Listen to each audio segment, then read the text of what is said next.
Today's video is it's going to be a funny one, and this is cheap survival gadgets, literally, that could potentially kill you or put you in more danger than it actually could help you.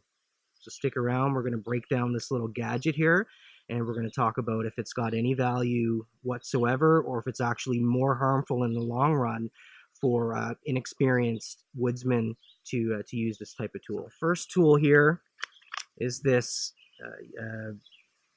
knife. Sorry, I'm going to use air quotes here.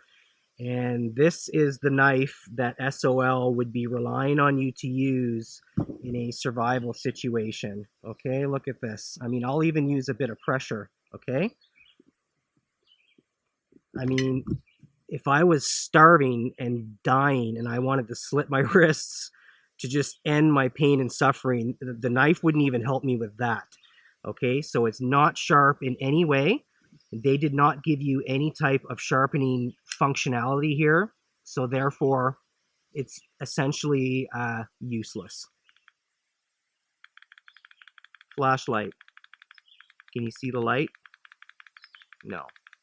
And I've never used this. I mean, it sat in a drawer. Yes, batteries die, but again, for a survival tool, and you just throw it in your pack and you sort of forget about it. Oh, I'll be there when I need it. Doesn't have a very long battery life.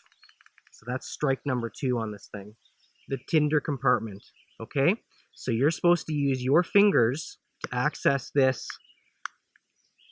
Tinder Compartment here, okay? So now imagine it's raining, you're wet, you're cold, you're hungry, you're nervous, you're sick. You're just like, man, this sucks.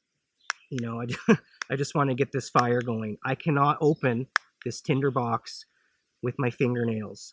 So now what I'm going to have to do, again, cold, wet, hungry, not thinking straight, you know, you're in a bit of a panic. Now I'm taking this, even though it's blunt, it's still pointy, and I'm going to try and use this knife to open up the Tinder Compartment, which is very great in this scenario. But again, I don't think I'd want to be doing this if in a real life survival situation. I'd want to be able to open this up a little bit more easily without having to use a sharp object to bail me out.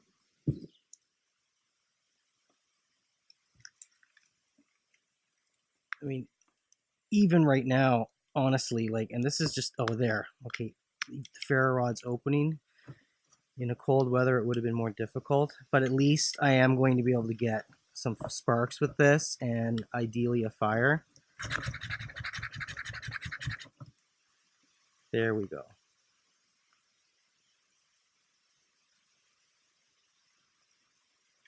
So I'd give that at least a passing grade. This would give me enough, this little quick tinder here, to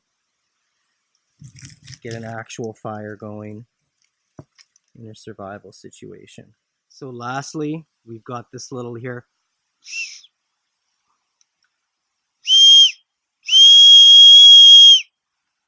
So the whistle's actually not too bad either. So conclusion, I've basically got a big, bulky, glorified ferro rod that on occasion's even hard to open, and a half decent whistle. Okay, the knife, the storage compartment is useless and potentially even dangerous. And this thing here, I have to give just a straight up fail, right? If you're relying on this ferro rod and this whistle and not having the proper tools, you could potentially end up in big trouble. So again, the real survival tool is here.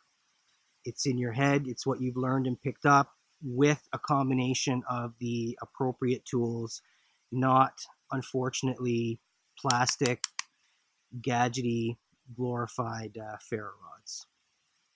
Cheers.